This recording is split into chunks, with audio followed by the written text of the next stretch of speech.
entre el material y el concepto escultórico hay una distancia muy estrecha, van de la mano, pero son completamente independientes. A mí me parece muy bonita tu obra para ponerla en sitios públicos porque creo que depende de quién la vea, puede interpretar una cosa u otra y eso es muy bonito. De la misma manera que no te tienes que creer demasiado los aplausos, tampoco dejarte llevar por las críticas. La obsesión por innovar, desde luego es favorable, es un valor añadido a la obra de un artista, pero no sé si debe sustentarse todo, ¿no?, en esa búsqueda por la innovación.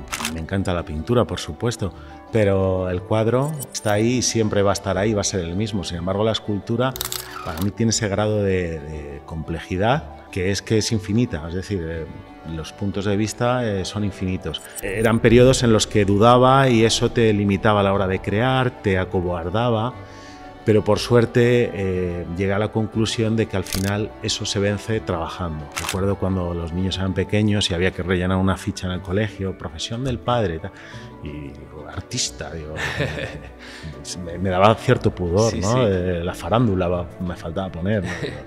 Para crear, ¿te parece que hace falta tener algún tipo de requisito?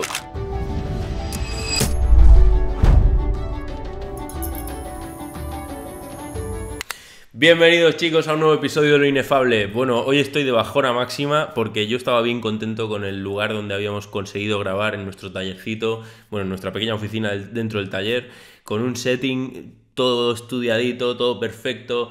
Me costó 5 veces grabar el primer episodio hasta encontrar la posición de las cámaras perfecta y vengo de grabar en un sitio que no sé cómo voy a poder grabar otra vez aquí porque es una bajona volver aquí después del espacio en el que hemos estado, que la verdad que ahora lo vais a ver, es acojonante, es una cosa impresionante el sitio que han creado como expositor de su obra, ¿no?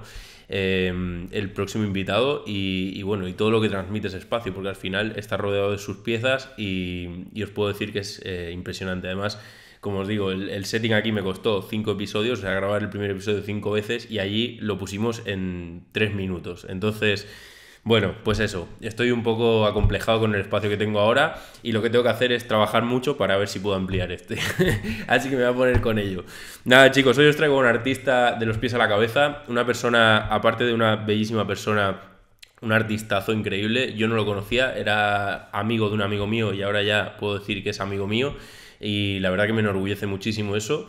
Y he estado con él compartiendo un par de días. Ha tenido una paciencia conmigo impresionante porque el primer día el AVE se retrasó no sé cuántas horas y no pudimos grabar cuando teníamos que grabar, y además era el fin de semana de Arco y como os digo, la calidad personal que ha demostrado solo teniéndome ese ratito de paciencia para que pudiéramos grabar la entrevista no tiene nombre. Así que muchas gracias a Carlos Albert, lo primero, que es el invitado de hoy, y muchas gracias a Antonio Brigos, que es un amigo que tenemos en común, muy pesado, pero al que queremos muchísimo. Vamos para adentro, chicos, a ver qué os parece la entrevista de hoy. Bueno, Carlos, maestro Carlos Albert, muchas gracias por recibirme aquí en tu espacio, en tu taller y bueno, y en general he tenido una recepción brutal.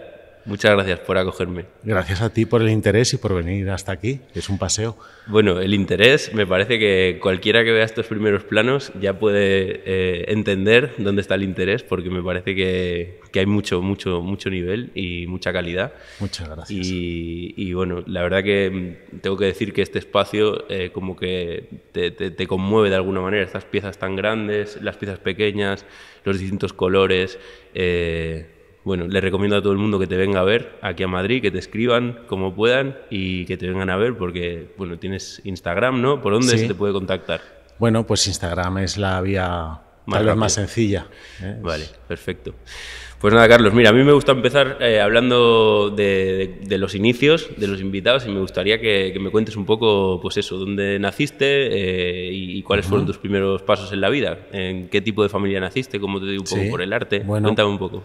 Pues nací aquí en Madrid y la verdad es que en mi familia no había nadie específicamente dedicado al arte, no más que mi abuelo, que más que arte era artesano, se dedicaba a encuadernar y a grabar libros y demás, pero mi padre no, mi padre se dedicaba a la banca y mi madre ama de casa, en fin. Entonces yo, pues la verdad es que siempre fui un estudiante muy regular. Mis padres eran de esas personas que insistían que tenías que estudiar una carrera porque si no, no llegarías a nada y todas estas cosas. Y bueno, pues un poco por obligación llegué pues a la edad en la que tenía que elegir unos estudios universitarios, y la verdad que lo único que se me daba realmente bien y con lo que disfrutaba y demás era pues con las asignaturas de arte en el colegio, ¿no? De dibujo, todo esto, y me metí a Bellas Artes. Pero bueno, me metí de una manera un poco... Viendo a ver qué pasaba, ¿no? Exacto, digo, bueno, pues voy a continuar, ¿no? haciendo cosas, pero sin muchas expectativas. Ajá. Y lo cierto es que cuando entré allí, joder, se me abrió un poco el mundo, ¿no? Y me empecé a obsesionar un poco por la materia, por las distintas técnicas, sobre todo de la escultura. Ahora lo pienso y enlazo, no creo que tenga mucho que ver, pero recuerdo, antes las distracciones que teníamos no eran tantas como hay ahora, ¿no? Y sí, muchas veces las tardes de invierno, que no tenías plan ni nada que hacer, pues mis padres, más bien mis abuelos, tenían una casa en el campo y íbamos los fines de semana. Y yo, pues como me aburría, pues me dedicaba a coger palos y con un cuchillo a tallarlos, y tal vez eso pueda ser un inicio, no lo sé. Pero el caso es que, bueno, pues me metí en la especialidad de Bellas Artes, de escultura, y ahí me volqué de lleno con el oficio. O sea, ¿tú claramente viste en ese momento que era algo que te llamaba? Como sí, ¿Tú sentiste una llamada por el oficio como tal? Sí, de estar acostumbrado a intentar escabullirte de las tareas, de trabajar, de estudiar y tal, a todo lo contrario. Si en los ejercicios del curso te mandaban 3 trabajos, pues yo hacía 12. O sea, todo el tiempo era poco. Qué guay. Hacía mucho más de lo que me pedían, y luego pues acababan las clases y por suerte nos dejaban los talleres abiertos para que el que quisiera pudiera seguir trabajando, y yo pues me pasaba ahí el día. Me iba por la mañana con el bocata y volvía por la noche. Es muy importante este punto, creo, porque nosotros queremos de alguna manera intentar que el que no encuentra todavía qué hacer en la vida, o sea, somos claros defensores de que al final hay que encontrar una vocación que te permita trabajar muchas horas si es que quieres alcanzar algo alcanzar algo en general, ¿no? O un reconocimiento o al final una estabilidad económica, o como lo quieras llamar. Cualquier trabajo lleva muchas horas y si no eres capaz de dedicarle esas horas, pues al final probablemente tengas que cambiar de trabajo, ¿no? Entonces estamos muy enfocados en ver cómo todos los invitados han encontrado esa vocación, ¿no? Ese momento de decir, esto es lo mío. Sí, efectivamente, es importante.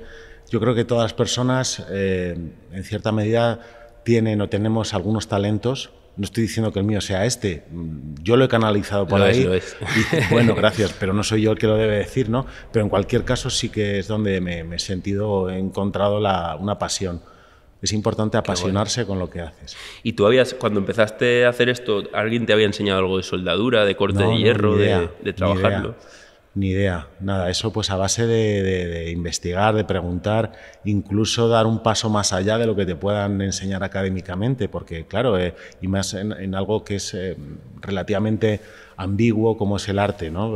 Sí. Pues en este caso pues te pueden enseñar un poco a abrir tu sensibilidad, a entender los conceptos de composición, de dibujo, de equilibrio, de movimiento, que son conceptos que son tangibles, que existen, pero luego hay otras cosas que las tienes que buscar tú, y en función de hacia dónde quieres materializar tu arte, pues también tienes que investigar los medios. En el taller había posibilidad de trabajar muchos materiales, tenías piedra, madera, en fin, infinidad de medios, y también había trabajos de metalistería, había una fragua y algunos medios, pero eran relativamente limitados, y también el maestro de taller, que casi te enseña, yo digo con todo el respeto hacia los profesores, pero casi te enseña más a nivel técnico sin duda que los propios profesores, pues incluso es un maestro de taller que toca todo, que claro, es el mismo o en aquel momento era el mismo para trabajar la piedra que para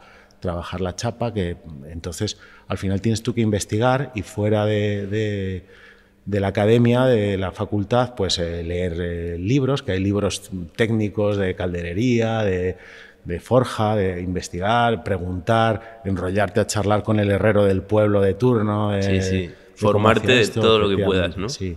Luego yo tuve la inmensa suerte de participar en unos talleres con Martín Chirino, un gran escultor que fundamentó su trabajo en la forja, y bueno, pues de él también aprendí mucho a nivel técnico y sobre todo a nivel conceptual de entender lo que es la escultura.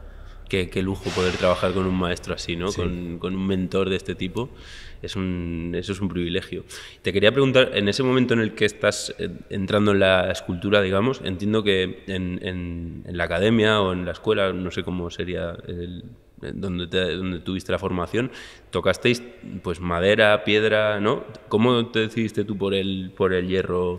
Pues la verdad que desde el principio me fascinó por distintos motivos. Primero porque me parece que es un material muy expresivo, las texturas, los colores que saca cuando sale del fuego son maravillosos, y luego te permite construir de una manera pues muy lineal, muy filiforme. Al fin y al cabo son como dibujos en el espacio. Otros materiales a lo mejor no serían los más indicados, a lo mejor otros materiales se prestan más a formas más cerradas, más orgánicas, y sin embargo pues el metal creo que me permite esas formas, ¿no? A nivel de trabajo como tal, ¿hay alguno de estos materiales que como que lleve mucho más trabajo que el resto, o depende un poco del trabajo que hagas? Por ejemplo, me lo invento porque la verdad soy totalmente desconocido con la escultura, o sea, me encanta verla y me encanta, pero nunca la he trabajado, entonces no sé si, por ejemplo, la piedra te lleva mucho más trabajo que el hierro, o el hierro te lleva mucho más trabajo que la piedra. ¿Hay alguna correlación en eso, o depende de lo que hagas? Supongo que dependerá mucho de lo que quieras hacer y de las manos que lo trabajen. Claro. Es decir, para mí a lo mejor este es un material en el que ahora mismo ya me siento muy cómodo, claro, porque lo conozco. A lo mejor en manos de otra persona especializada en piedra, pues le resulte más complejo, claro, mientras que su trabajo en piedra es más sencillo. Claro. Pero en cualquier caso, es que es difícil de explicar, porque entre el material y el concepto escultórico hay una distancia muy estrecha, van de la mano, pero son completamente independientes. Quiero decir que no sé, cualquier material creo que puede convertirse en escultura, claro. Más allá de los materiales que históricamente puedan estar enfocados a la escultura, como pueda ser el mármol, el bronce o los que se han venido desarrollando a lo largo de la historia. Todo depende de los ojos del artista, supongo. Claro, y de la capacidad que tenga para transmitir a través de ese material, que puede ser el propio vacío, el aire, no sé, una paja que vuela, no sé. Yo estaba viendo, bueno, ayer cuando estuvimos juntos, que me enseñaste el taller y me enseñaste todas tus maquetitas con cómo empiezas a hacer una pieza de este tamaño, ¿no? Me parece alucinante cómo, pues eso, a base de una chapa te empiezas a trabajarla, primero la dibujas, primero, ¿sabes? Te haces tus moldes, o sea, me parece un trabajo precioso y sobre todo pues muy, muy, muy laborioso. O sea, que seguramente tú ya lo tengas por mano, pero las horas que te debes de pasar entre el concepto, una pequeña maqueta, luego perfilarla, hacerle los cambios que tú quieras. Te decía que yo a nivel de 2 dimensiones en tus piezas veo algo muy claro, pero a nivel de 3 dimensiones me descolocas totalmente, porque esta pieza, por ejemplo, la ves aquí, pero la ves desde el otro lado y es otra pieza. Esa es la magia de la escultura, yo siempre lo digo. Quiero decir, me encanta la pintura, por supuesto, pero el cuadro o lo que se represente está ahí y siempre va a estar ahí, va a ser el mismo. Sin embargo, la escultura para mí tiene ese grado de complejidad y de atractivo, que es infinita, es decir, los puntos de vista son infinitos. Y el objetivo, la dificultad que tiene el artista o el escultor en este caso es conseguir que tenga interés desde todos los puntos, o al menos, aunque pueda tener perspectivas más principales, pero que sea interesante, ¿no? Que funcione en su conjunto, que sea una obra redonda. Qué guay. Oye, y volvamos a tus inicios para seguir un poco una línea. En el momento en el que tú estás ya empezando a trabajar a lo mejor en la chapa, o que ya estás viendo que la escultura se te da, ¿cómo decides tú? ¿En qué momento decides, me voy a dedicar a esto profesionalmente, ya no voy a hacer, o sea, no voy a perseguir ninguna otra carrera? ¿Cómo bueno, eso es algo que se hace poco a poco, no se hace de la noche a la mañana, es más, lo haces sin darte cuenta. Ajá. Y tal vez para mí fue un incentivo tener esa ilusión y a la vez que muchas personas, por no decir todas, me pusieran los pies en la tierra y me decían, Carlos, que de esto no se vive, que esto no se puede, no es que sea difícil, no se puede, olvídate. Entonces digo, bueno, pues qué mejor motivación que esta, ¿no? Digo, bueno, no se podrá, pero yo lo voy a intentar. Y bueno, pues empecé a presentarme, sobre todo al principio, a muchos certámenes. ¿Cuántos años tenías ahí, perdona? ¿En qué época de Esto tu vida sería quizás? aproximadamente pues con 22 años, más o menos, 20 años, cuando estaba ya acabando la licenciatura, que por aquel entonces era una licenciatura.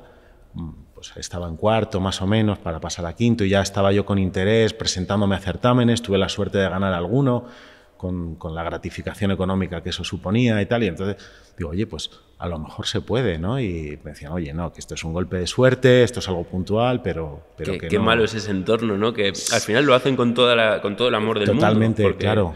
Lo hacen para protegerte, ¿no? Sí, Pero sí, en realidad sí. te están frenando sin querer. Y entonces, Sí. eso pasa mucho en las casas. O sea, nuestros padres al final intentan Totalmente. protegernos y creo que... Perdón, creo que se equivocan. O sea, que es un error frenar esa capacidad de trabajo, ese impulso que tiene uno mismo para desarrollar algo de manera tan... Bueno, en mi caso no me frenó, todo lo contrario, o sea, me estimuló a esforzarme más. A Qué decir, guay. joder, pues debe ser muy difícil, hay que esforzarse más. Y en cualquier caso, lo que estás diciendo, siempre agradeciendo y entendiendo que es desde el consejo y desde el cariño, ¿no? Por suerte, a pesar de todo, porque incluso en la misma familia, bueno, mis padres siempre me han apoyado afortunadamente, pero yo creo que al principio les costaba un poco creérselo, ¿no? Decir, oye, mira, que el chaval está, Que lo está está consiguiendo, tirando, ¿no? que está tirando. Y bueno, Sí, pues sí. recuerdo mi suegro, que por aquel entonces no éramos más que novios, mi mujer y yo, y ya cuando acabé y tal, pues la facultad de la titulación, pues me sentó en el sofá de casa y tal, dijo, Carlos, siéntate, digo, esto de las esculturas y tal está muy bien, pero tendrás que ir pensando, ¿no? en buscar un trabajo de verdad. Y bueno, yo se lo agradecí, además yo le quería muchísimo, pero y luego después era el que más orgulloso estaba, ¿no? Qué bonito ese paso también. Sí, sí. Y entonces empiezas a ganar certámenes y tú en algún momento, en ese momento, piensas en cómo estructurar toda la parte, digamos, económica del trabajo, porque claro, hablábamos ayer de que a mí me parece que muchos artistas, pues somos gente que no pensamos muchas veces en la parte económica, ¿no? O sea, por ejemplo, te gusta hacer música, pues te lías a hacer música y haces música. Te gusta la escultura, estás todo el día trabajando en la escultura. ¿Cómo pensaste inicialmente en ese punto? Yo pensé, en ese sentido, a lo mejor soy un artista un poco atípico. Quiero decir, soy como muy estructurado, muy estable en ese sentido de organización, de pensar, oye, mira, pues si ahora he ganado esto, lo voy a reinvertir, al menos una parte, para comprarme una herramienta nueva que la necesito para seguir trabajando, o voy a ahorrar un poco para cuando vengan maldadas, que en esto sabes que esto es Sí, total. absolutamente discontinuo. Y bueno, pues de esa manera. Yo creo que ese punto es muy importante que lo mencionemos, porque sobre todo si no eres un artista que digamos, pegado un pelotazo, para que nos entendamos, o sea, que de repente eres ultra famoso y todo el mundo, que también, ¿no? Habría que organizarse un poco, pero sobre todo cuando estás empezando y tienes la suerte de ganar algún certamen, bueno, que no es suerte, pero ganas algún certamen, te compran alguna obra, tal.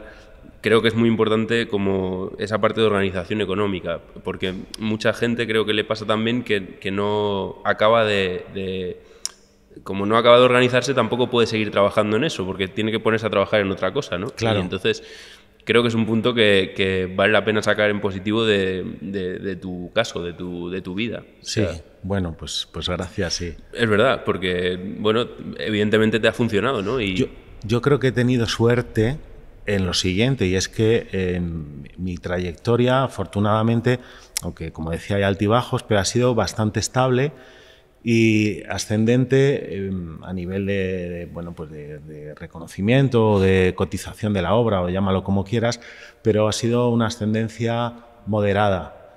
Y creo que eso me ha ayudado porque he visto a algunos compañeros que a lo mejor de la noche a mañana han multiplicado por cualquier motivo la cotización de sus obras y bueno, eso es una, llámalo suerte o llámalo capacidad, pero corres el riesgo de perder un poco la noción, o me parece que es fácil perder un poco ahí sí, los pies del suelo, ¿no? Los pies del suelo y después el porrazo puede ser muy grande.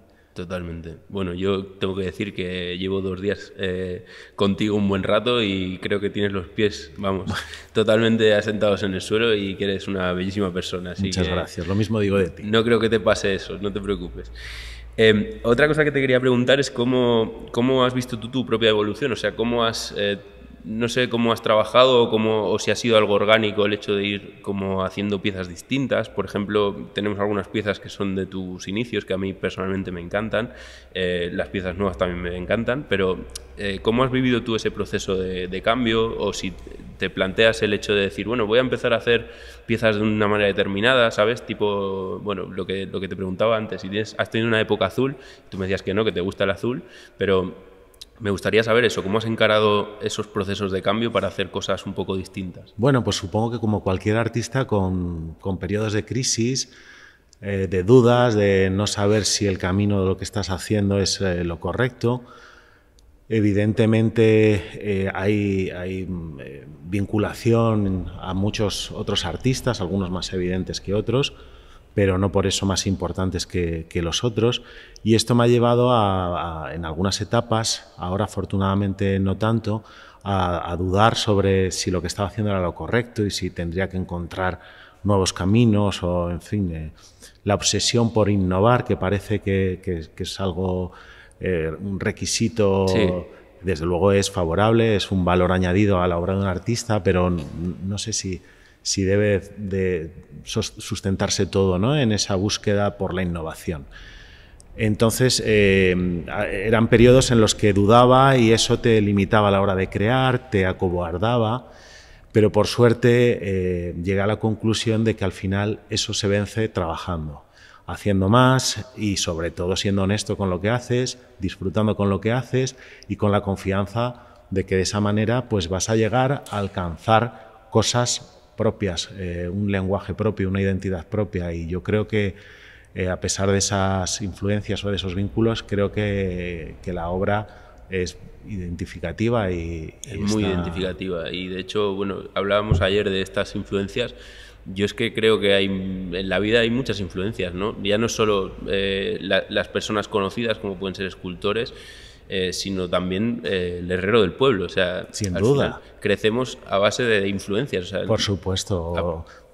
La vida misma, o sea, lo que te vas encontrando. A veces ves no sé, el cortado de un acantilado con las rocas y tal, y dices, joder, qué lección me está dando la naturaleza, ¿no? Total. Qué maravilla de relieve hay aquí, o lo que tú decías, o una aldaba antigua de la puerta de un pueblo y dices, wow. Sí, sí, ¿sabes? Hay cosas, bueno, es que antes hacían cosas, nosotros en la construcción nos pasa mucho eso, que nos gusta mucho todo lo antiguo, pero claro, hoy en día la gente ya no quiere tener esos costes, ¿no?, de fabricación, claro, de que un herrero se pase, no sé, 20 días haciéndote una pieza para tu puerta, ¿sabes? Claro. Entonces ha perdido un poco la gracia, ¿no?, el tiempo, de dedicarle el tiempo al arte y de hacer las cosas de manera bonita. Y bueno, ahora todo es rápido, ¿no? Todo tiene que ser de hoy para mañana y se ha perdido un poco esa paciencia. Al final también probablemente se traduzca un problema de buscar lo económico, porque al final evidentemente la producción en serie abarata muchísimo las cosas y todos queremos lo bueno, lo bonito y lo barato. Total, es así, por desgracia es así. Oye, para crear, ¿te parece que hace falta tener algún tipo de requisito? Me refiero, por ejemplo, hay personas que dicen, yo creo mucho mejor cuando tengo algún tipo de dolor, cuando estoy pasando una mala época. ¿Te parece que para ser creativo hay que estar en un mindset determinado? O...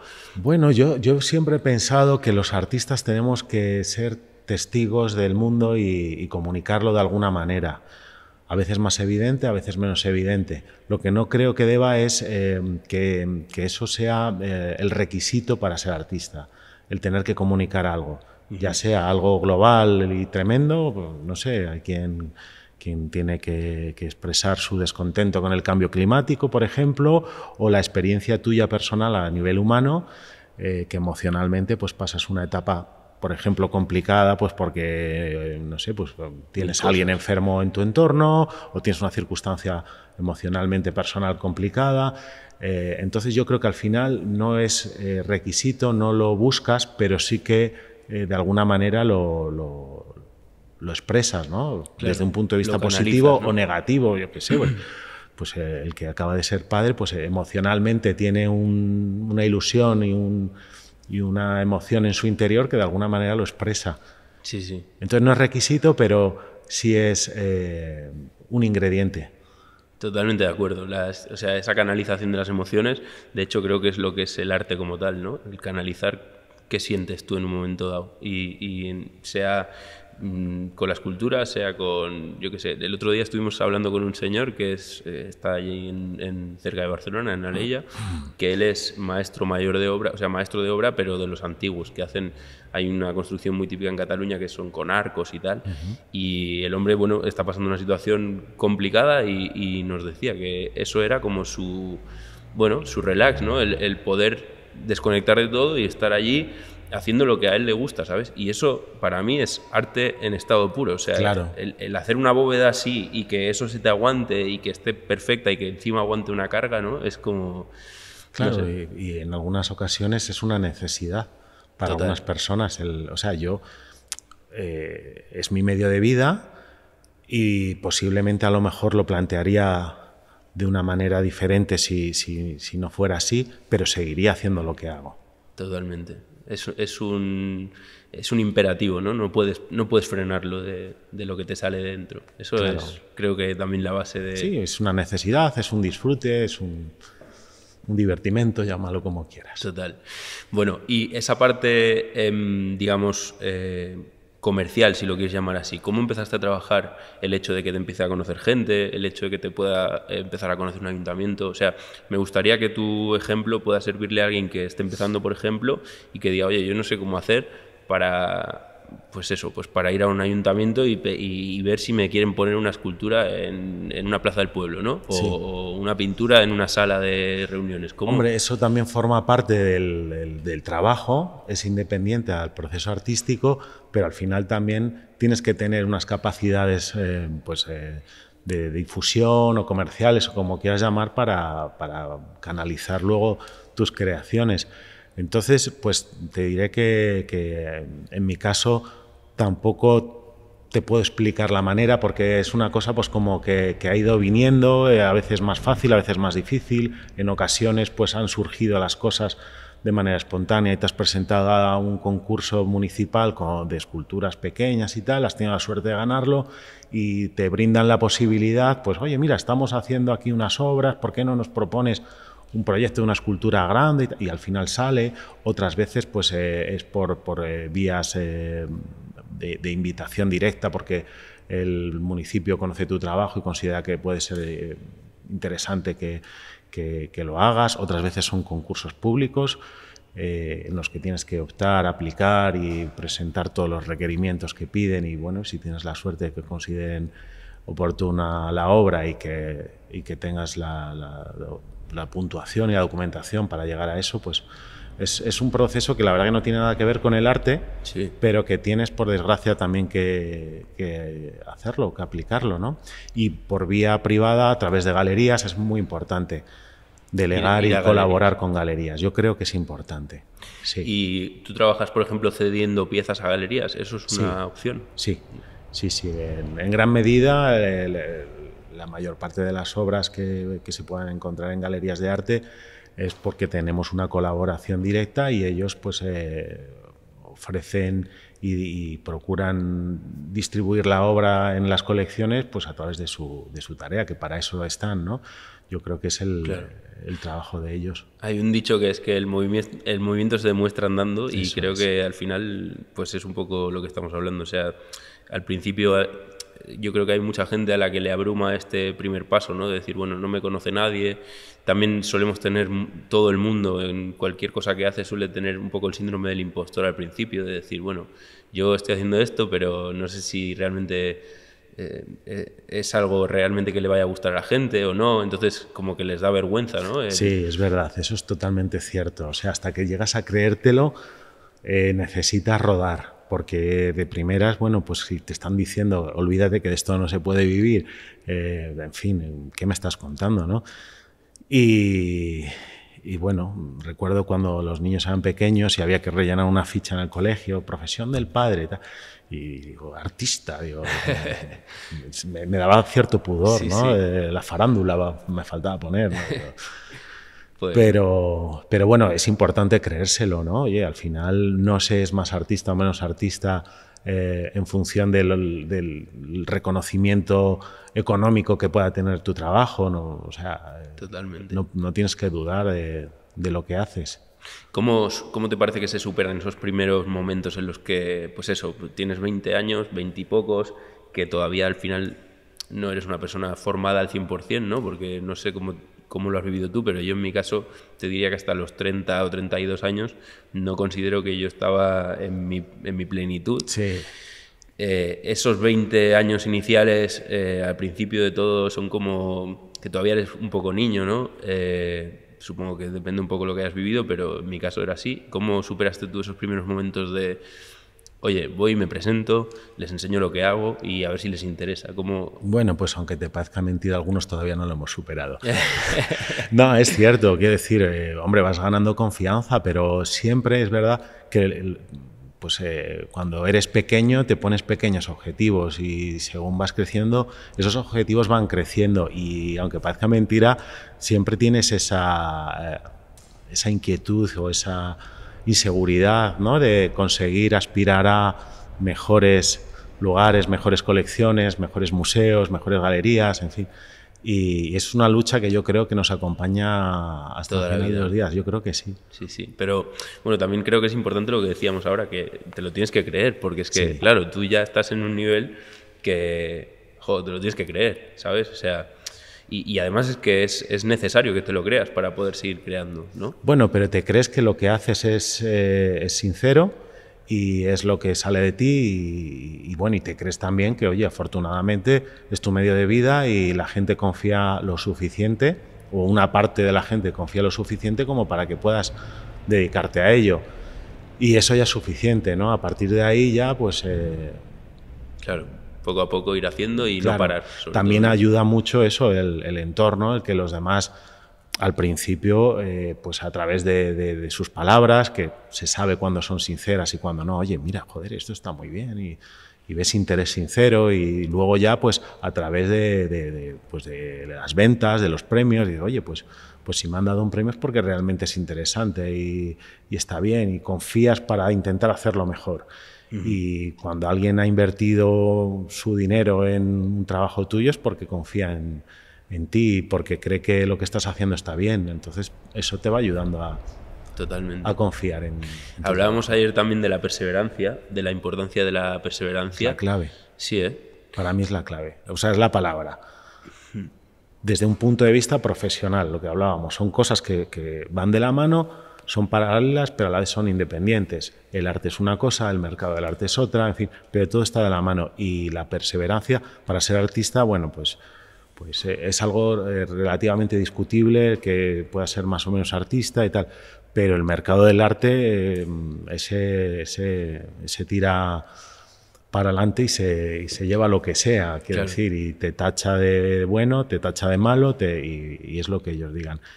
Entonces, pues la perseverancia es el camino de estar ahí, de no desaparecer, porque muchas veces hay tropiezos y es fácil tirar la toalla y bueno, pues de la misma manera, cuando hay aplausos, tampoco debes de equivocarte y decir, bueno, está muy bien, pero hoy te aplauden, mañana te critican e incluso si hace falta te ponen la zancadilla. Sí, porque es un mundo también competitivo como como todos. Sí, sí, y además estamos en un país que por desgracia tampoco es que ayude mucho a eso. O sea, en este país el deporte nacional es como intentar, si a uno le va bien, pues como, oye, mira ese, ¿no? Es como... Totalmente cierto.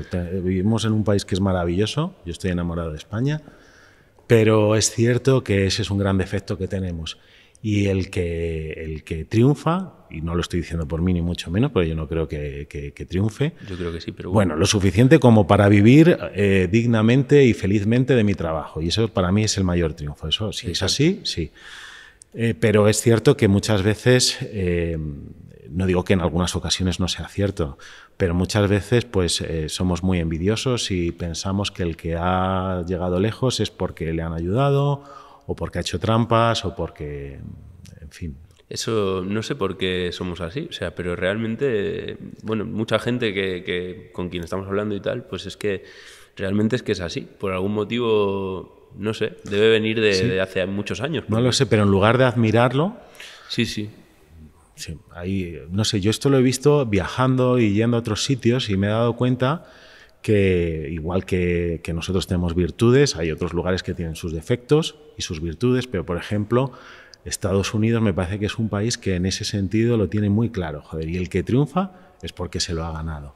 Totalmente. Y además es que lo catapultan, o sea, realmente ves un apoyo sincero y cierto. Y, por ejemplo, un emprendedor, o sea, ya no hace falta que seas un artista, ¿no? Pero un emprendedor que está ahí intentándolo en la brecha, o sea, se valora mucho más a una persona que se haya caído 50 veces por intentarlo que a uno que no lo ha intentado. Entonces, joder, a mí me parece que es como algo muy, muy básico, ¿no? Que realmente el que lo intenta es el que se lleva una lección de ese fracaso o de esa victoria. Pero si no lo intentas, estás, bueno, como todos, ¿no? En lo cómodo, digamos. Sí, sí, sí. Entonces, no sé, criticar es tan fácil para bien y para mal que no, como dices tú, no creo que se deban tomar las críticas.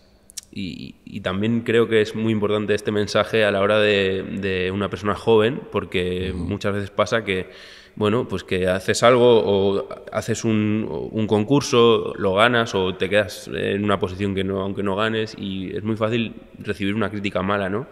Y es muy fácil que una persona joven esa crítica mala la coja como algo destructivo y decir, bueno, pues, oye, dejo esto, no sigo. ¿Qué consejo le darías tú a esa persona que ha recibido una mala crítica y que está haciendo algo sincero? Pues lo que decía antes, o sea, de la misma manera que no te tienes que creer demasiado los aplausos, tampoco dejarte llevar por las críticas. O sea, tú hacer tu burbuja, tu mundo, tu realidad y creer en ella y pelearla. Sí. Qué guay. Carlos, tú estás expuesto en varias ciudades. Tienes obra en varias ciudades. ¿Cómo se siente el pasear por la calle, por ejemplo, la que tienes aquí en Madrid, que es espectacular? O sea, bueno, pues muy orgulloso, orgulloso, la verdad que sí, que tal vez la obra pública sea para mí la mayor satisfacción, más que entrar en ciertas colecciones de prestigio y demás, es la obra pública. Porque de alguna manera, aunque sea un pequeño granito de arena, pues formas parte de la ciudad a nivel urbanístico, a nivel del espíritu de las personas que conviven con ella, ¿no? Vas a formar parte de su día a día. Sí, sí. Para bien, para mal, habrá quien las critique, quien las adore, pero al final... Sí, lo que hablamos antes, eso es inevitable, pero a mí me parece muy bonita tu obra para ponerla en ciudades y para ponerla en sitios públicos, porque creo que depende de quién la vea, puede interpretar una cosa u otra, y eso es muy bonito. O sea, no es algo como plano, ¿no? Que dices, oye, esto es esto. No, o sea, yo veo una pieza, igual me parece pues una figura, lo verá otro y le parecerá otra, y lo mismo desde, por ejemplo, tienes algunas piezas que tienes en rotondas, y me parece muy interesante tu obra en rotondas, por lo que te decía antes, porque en función de cómo vas girando, vas viendo una pieza u otra. Es cierto, ¿no? Fíjate que se ha criticado en el gremio muchísimo a lo que llamábamos... En la época de las rotondas, digamos, es un rotondista, porque se dedica a poner esculturas por rotondas, ¿no? Municipios que llenaban las rotondas de esculturas. ¿Eso era una crítica, de verdad? Realmente sí, porque es cierto que hubo una época en la que había como mucha demanda de figuras para decorar esos espacios o para llenar esos espacios, Y bueno, pues como en todas partes y como en todo, pues hay cosas muy buenas y cosas muy malas. Y el criterio a veces pues no era, desde mi punto de vista, el mejor. Pero sí que como espacio, aunque uno cuando va en el coche conduciendo pues no tiene que mirar a los lados y tiene que estar centrado a la conducción, pero bueno, sí es cierto que conceptualmente la posibilidad de rodear un elemento me parece que es interesante. O sea, A mí me parece súper interesante. sí. Y más cuando en este país nos dio por hacer rotondas a lo loco una época, ¿no? No sabía esto de los rotondistas, ¿eh? Bueno, era un poco en confianza entre compañeros y tal, un poco de broma, ¿no? Pero sí, porque hubo una época en la que hace años había cruces, no había, hace muchos años, había muchos cruces y pocas rotondas, y se empezaron a instaurar en muchas ciudades y pues había como cierta demanda, ¿no? Y el que no ponía una fuente pone una escultura. Sí. Que además no tiene gastos de mantenimiento, y decían, venga, pues una escultura, y echaban mano pues del conocido de turno, de tal o de cual, y a veces pues el criterio era un poco... Sí, bueno, hay algunas que tela, ¿eh? Sí. Hay algunas que dices, madre mía, ¿qué han hecho aquí? Porque... Hay de todo. Pero hay algunas muy bonitas también. Sí, por supuesto. Creo que poner, bueno, lo que decíamos, o sea, ese giro me parece que aunque sea para el copiloto que lo puede disfrutar más, es muy interesante. ¿Cómo trabajas tu exposición internacional? O sea, digamos que tú empiezas a trabajar desde aquí, desde Madrid, empiezas a moverte un poco por los alrededores de Madrid. Cuando empiezas a crecer un poco, ¿te dedicas tú mismo a exponerte más internacionalmente o es una cosa fortuita de la gente que te encuentra? ¿Cómo? Bueno, es ir de menos a más, ¿no? Es verdad que mi micromundo al principio era Madrid, el entorno era Madrid, y es donde empecé a moverme y a desarrollarme y demás.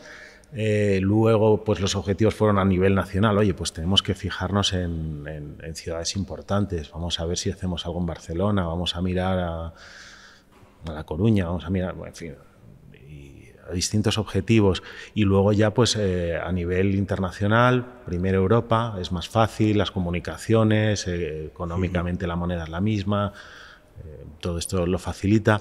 Cierto es que estuve un año en Londres estudiando uno de los cursos, y eso, quieras que no, también te facilita, te da una perspectiva, te acerca a esa visión internacional.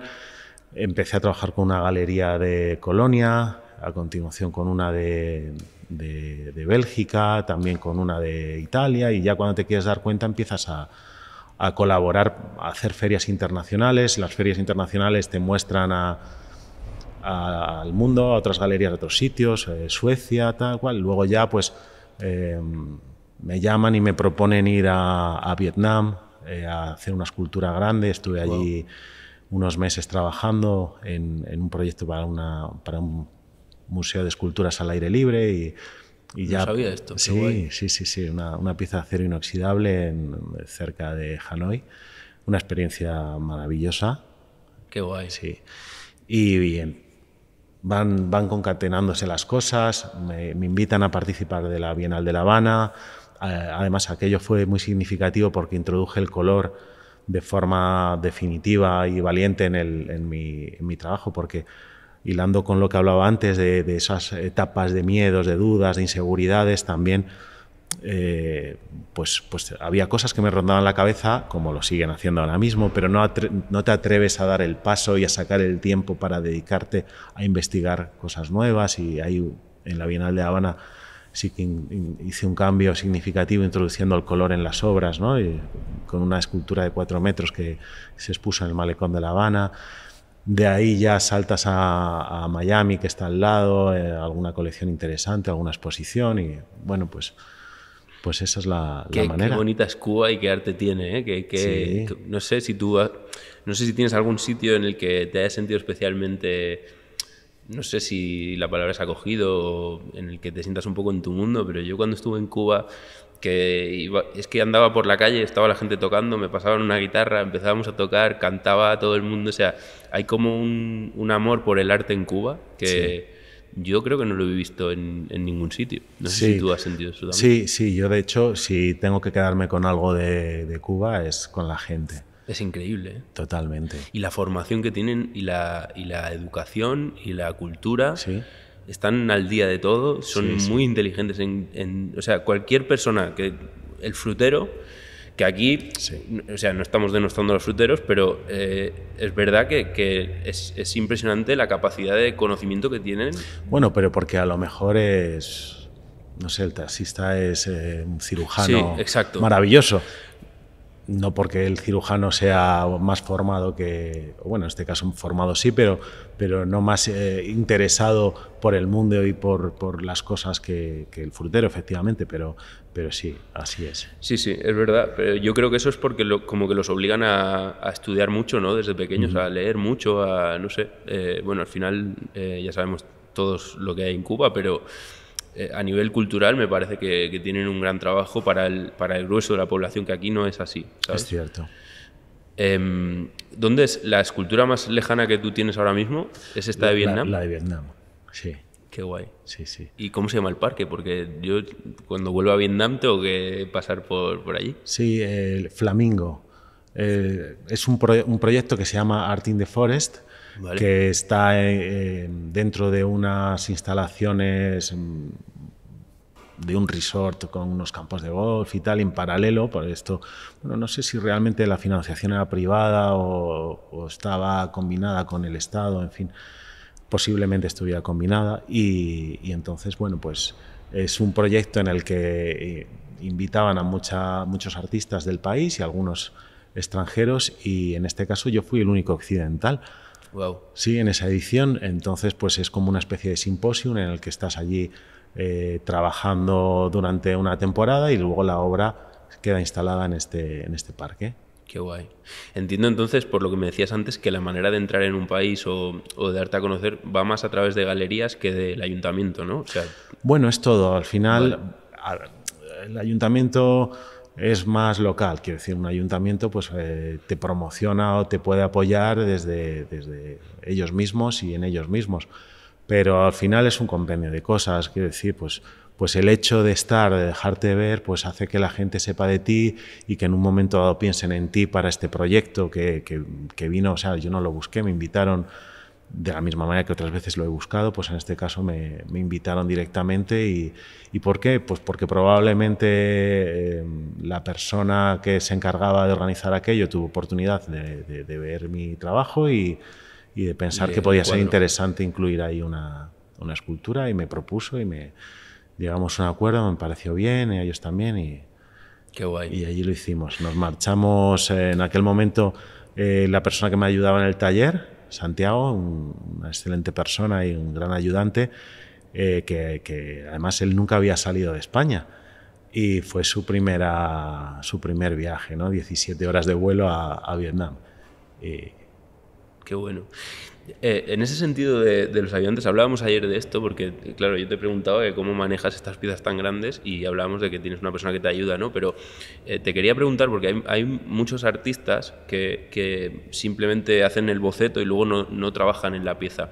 ¿Te parece que ese proceso pierde un poco no sé, la gracia del artista como tal? Bueno, a ver, yo entiendo que muchas veces los artistas no tengamos o no tengan los medios o incluso el conocimiento para desarrollar técnicamente sus ideas. Yo en mi caso, para mí es importante, porque no es necesario, pero sí es favorable el involucrarte en el proceso desde el principio hasta el final, porque si es un proyecto abierto, si es una creación, en el proceso muchas veces surgen cosas, pueden ser accidentes. En la mayor parte de los casos son accidentes que hay que desechar porque no son lo que estás buscando, pero muchas veces es interesante porque son enriquecedores y te los puedes llevar a tu terreno y aportarlos a la obra.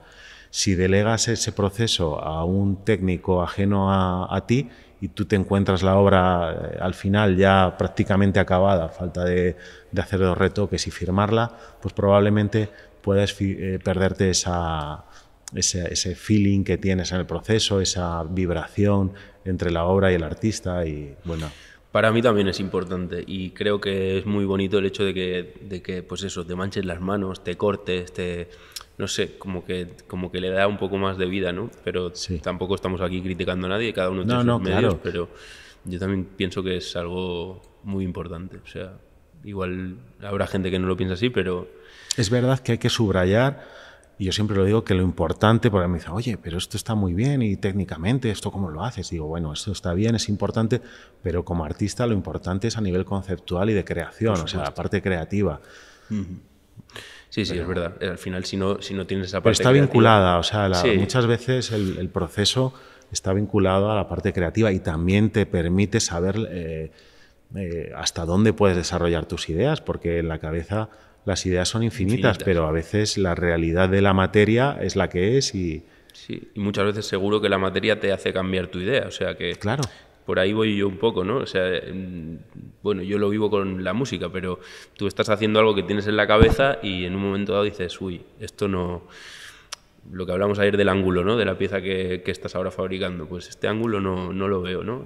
Quiero que sea un ángulo un poco más así, pero igual te sale un ángulo que no es el que tú veías en tu cabeza y de repente te gusta más. Claro, sí, efectivamente. Resulta que dialoga muy bien con otro volumen que tenías planteado al lado y entonces pues le das la venia para que se quede, dices tú. Venga, va, adjudicado, te lo permitimos. Oye, ¿tienes alguna pieza que a ti especialmente no sé, que digas, este es mi orgullo más grande? Bueno, o no, todas tienen algo. Esto es como hablar de un hijo. Sí, por eso te lo No pregunto. puedes...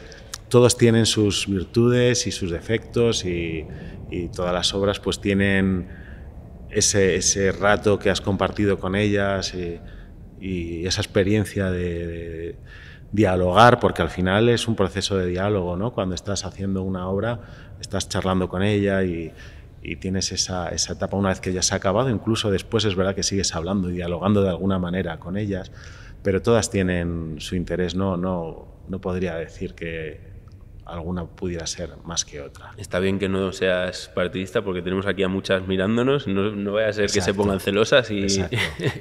No, muy bien. Y a nivel de lugar donde tienes alguna expuesta, ¿tienes alguna que sea especialmente orgullosa? Bueno, todas tienen, te digo lo mismo, pero sí es verdad que, por ejemplo, la que se instaló hace relativamente poco en la Plaza de Santo Domingo en Madrid, que es pleno centro de la ciudad y es mi ciudad, pues me siento muy, muy orgulloso de ella. Hombre, yo creo que tienes motivos, ¿eh? Sí. Es algo muy bonito el hecho de que tú... Bueno, se dice que nadie es profeta en su tierra, pero tú ya eres profeta en tu tierra, entonces eso es... Bueno, no, pero piensas que por allí han paseado tus abuelos y que nunca jamás imaginarían que su nieto iba a colocar allí una cosa de manera definitiva, o que lo que hablaba antes, que de alguna manera iba a ser o a formar, todos formamos parte de la ciudad, solo por el hecho de ser ciudadanos de la misma, evidentemente, y aportamos algo, pero es algo más significativo, ¿no? Algo añadido y bueno, pues qué guay. Enhorabuena por esa pieza también. Gracias. La verdad que, bueno, yo creo merecidísima la tienes, pero el hecho de que las instituciones te reconozcan y te den esa visibilidad creo que es, vamos, muy bueno. Hablemos ahora de tu presente o de tu futuro. ¿Cómo encaras a nivel creativo la situación actual? O sea, ¿tienes algo en la cabeza que tengas planteado hacer un poco a largo? Tengo muchas cosas, pero yo siempre pongo el mismo símil. A mí me gusta mucho el campo y la naturaleza y por lo tanto me gusta ir a pescar, porque es la excusa por la que salgo, porque no pesco apenas nada, pero la excusa es esa, ¿no? Salir y demás. Pues para pescar un pez tienes que salir, un pez que merezca la pena, tienes que salir muchas jornadas de pesca. Pues esto es lo mismo, tienes que aplicar a muchos proyectos o pelear por ellos y al final realmente salen pocos, ¿no? Y que realmente merezcan la pena. Y tengo varios entre manos, bastantes para el año, varias exposiciones y bueno, pues de manera concreta sí que tengo muchas ganas de establecer y de consolidarme en Estados Unidos con alguna galería internacional que tenga representación en distintas ciudades, no solo de allí, pero bueno. ¿Estás trabajando ya en ese sentido o vas a empezar? Sí, no. Estamos trabajando. Además, esto es una carrera de fondo. Quiero decir, claro, no puedes pretender que en 3 meses tengas las cosas hechas. No. Llevo años en contacto con distintas galerías y distintas personas, en este caso de Estados Unidos, o de distintos proyectos en museos, también aquí en España, concretamente en Menorca y en otros sitios que están ya muy canalizados y que creo que en breve podremos confirmarlos. Qué guay. ¿Ahora mismo, a día de hoy, tienes alguna pieza ya en Estados Unidos? Sí. Sí, colaboro con algunas galerías de allá y a nivel monumental, por ejemplo, en Coral Gables tenemos una escultura de casi 5 metros. Wow. Sí. ¿Y cómo se gestiona el transporte? ¿O lo fabricas allí? ¿Cómo? Bueno, depende. En algunos casos se fabrica in situ, pero la mayor parte de las veces lo fabricamos aquí y lo mandamos, en este caso, pues a través de un contenedor. Parece que no, pero da mucho volumen, claro. ¿No? Un contenedor de 12 metros y aprovechamos una exposición que tenía al aire libre con más esculturas de formato un poco más pequeño, pero también grande, y las mandamos todas en un contenedor y esta pues se quedó allí instalada Qué bueno. En una avenida. ¿No te ponen ningún problema a nivel de aduanas y eso por mover las piezas? Bueno, no es tan fácil como hacerlo a lo mejor a nivel europeo, que no tenemos fronteras, pero se gestiona a través de un agente aduanero y se arregla y se hace. Qué interesante esto. Ojalá en breve te podamos ver en un montón de ciudades en Estados Unidos, la verdad. Será un orgullo. ¿Hay alguna exposición cercana, confirmada, que te gustaría que la gente conozca para que te puedan ir a ver?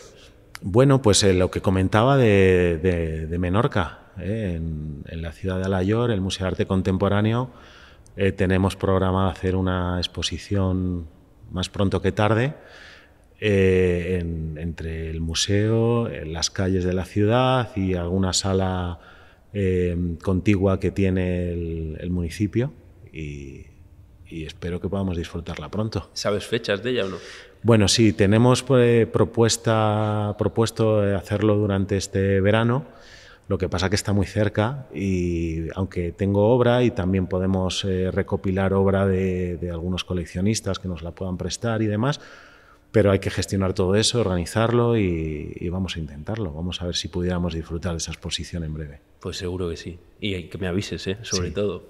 Que por supuesto. Desde Barcelona tenemos Menorca muy cerca, claro, lo tenéis al sería lado. Genial poder disfrutar de las dos cosas. Estáis a las puertas del paraíso. Y la verdad que, lo hablábamos ayer, ¿no? Menorca es... el paraíso total, pero no lo digamos muy alto, a ver si se nos va a llenar de gente. Sí. Que Formentera ya está más explotada, pero Menorca, por suerte, todavía no hay tantísima gente, aunque ya, sí que hay mucha gente ya. Sí. Depende de la época que vayas. Nosotros fuimos en plena pandemia, teníamos los billetes comprados antes de la pandemia y justo no los devolvimos, y justo levantaron las restricciones de volar como un día antes del día que nosotros teníamos los billetes, y fuimos. Macho, no había nadie, nadie absolutamente. Absolutamente nadie, pero es que en invierno vas y salvando las dos ciudades más significativas, es muy tranquila la isla. Total. Y en pandemia más tuve la suerte también de poder viajar en pandemia, precisamente a colocar un par de esculturas en una colección, y es sorprendente, era... volver a los orígenes del mundo. Totalmente. Dicen que Ibiza era así hace muchos años también, pero al final lo vamos explotando todo y perdemos los paraísos. Pero iremos disfrutando de lo que podamos de momento. Carlos, has tenido a bien regalarme tu precioso libro. Hombre, qué menos. Que la verdad que, lo recomiendo a todo el mundo. No sé si se puede comprar por internet o... Sí, se puede encontrar. Está en librerías especializadas, y también en librerías más comunes, más globales, pero por ejemplo en el Reina Sofía, en la librería del Reina Sofía lo tenéis. Internet también se puede encontrar, está en distintas plataformas. Lo vamos a enseñar aquí, Hacia lo desconocido, de Carlos Albert.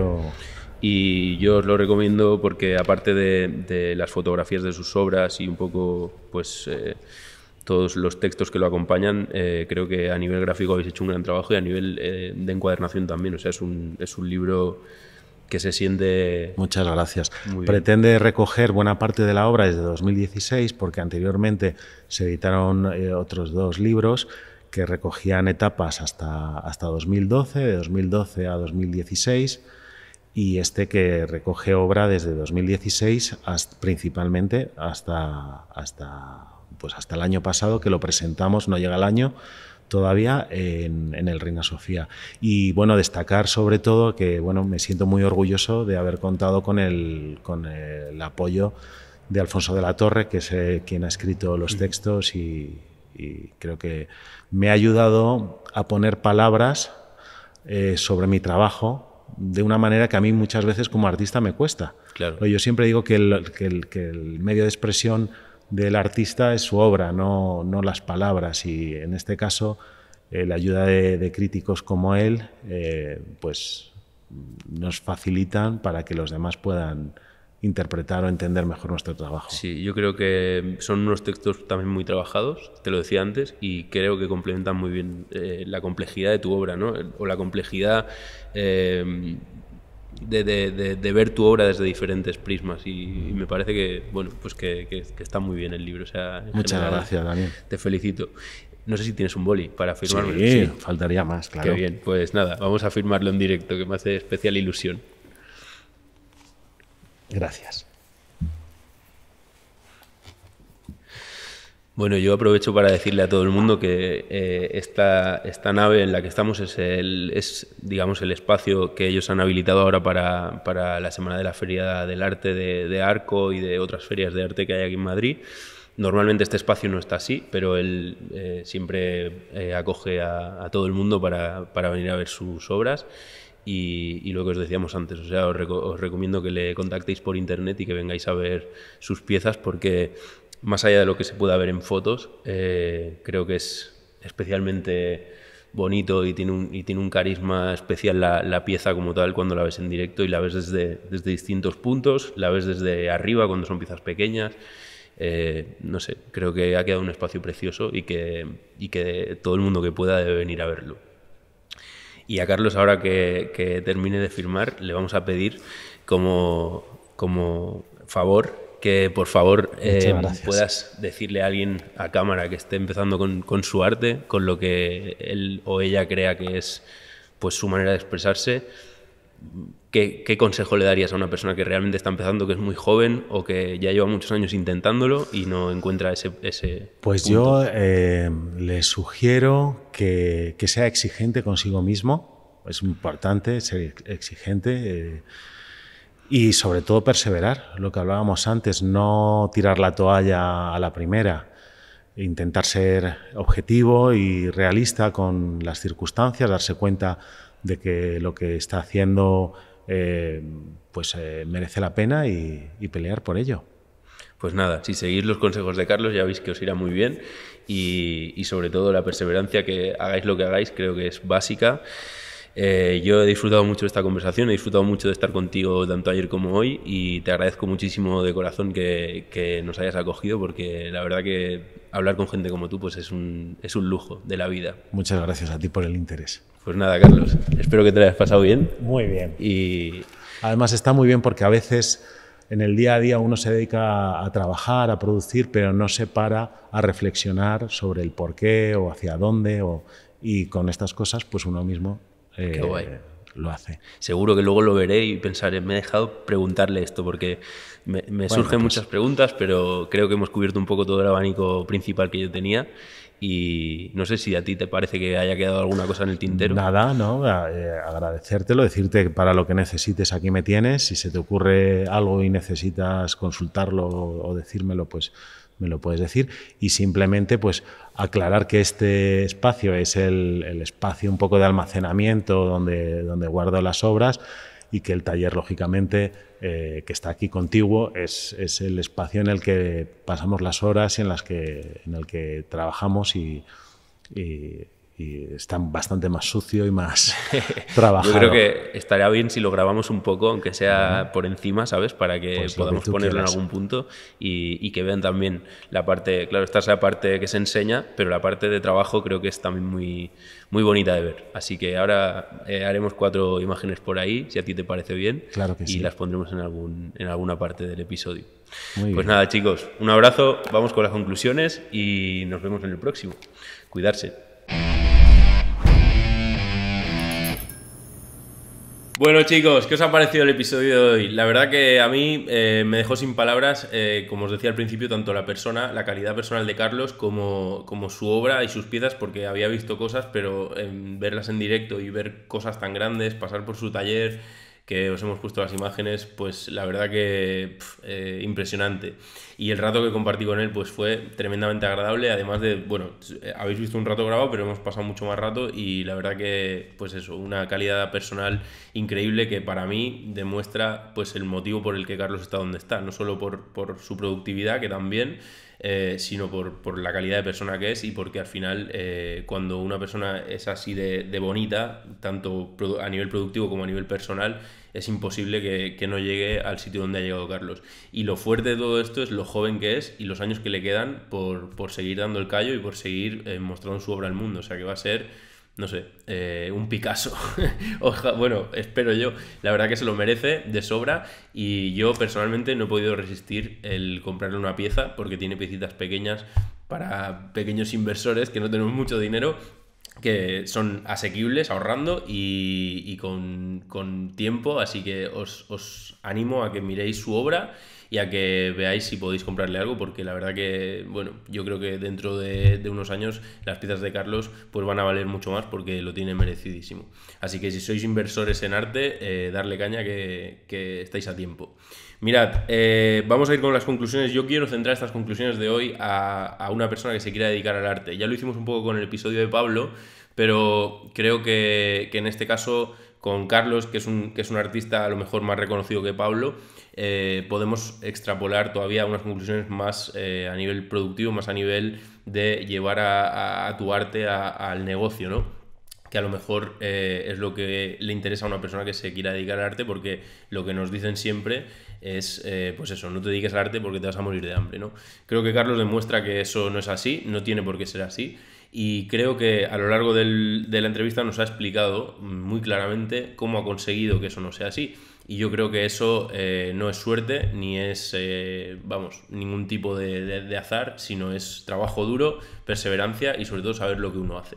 Así que vamos con las conclusiones. Mirad, para mí la primera cosa más importante es que te dediques a lo que te dediques en cualquier rama del arte, tienes que experimentar.